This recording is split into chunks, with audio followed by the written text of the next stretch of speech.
Відкриття банківського рахунку. Важко уявити собі існування в Німеччині без банківського рахунку.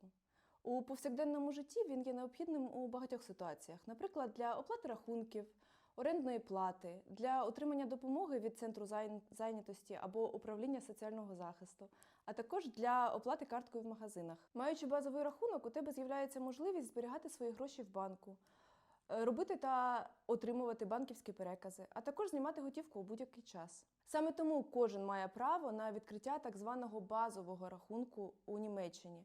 Це так званий рахунок з основними функціями. Це стосується також осіб без постійного місця проживання, шукачів притулку, а також осіб, які перебувають у стані тимчасово відкладеної депортації, німецькою Дульдунг. Які послуги пропонує базовий рахунок? Це є переказ коштів онлайн, поповнення картки та зняття готівки, функція прямого списання коштів, так званий Lastschrift, а також можливість робити покупки в магазинах через інтернет. Хто має право відкрити базовий рахунок? По-перше, це громадяни ЄС, шукачі притулку, особи з дозволом на проживання в Німеччині, особи з дозволом на толерантне перебування в Німеччині, а також особи без постійного місця проживання. Які ж саме документи потрібні для відкриття рахунку? По-перше, посвідчення особи або паспорт, а також дозвіл на перебування в Німеччині, в залежності від вашого статусу. Чи потрібно щось платити за ведення рахунку? Так, за ведення базового рахунку існує щомісячна плата.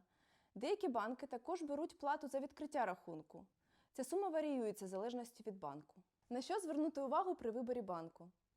Найкраще обирати відділення, яке знаходиться у вашому місті. А також переконайтесь, що поряд з вашим домом є банкомати, якими ви зможете користуватись.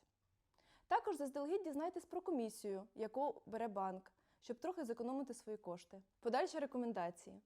Онлайн та передоплачені кредитні картки можуть бути не найкращою ідеєю на початковому етапі перебування в Німеччині.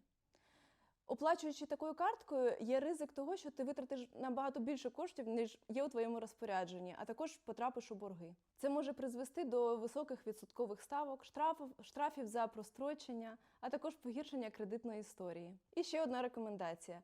У Німеччині завжди безпечніше мати при собі трохи готівки, тому що не всі магазини приймають кредитні картки, не всюди є можливість розрахуватися простою карткою, а також не всі магазини приймають великі купюри, тобто від 100 євро.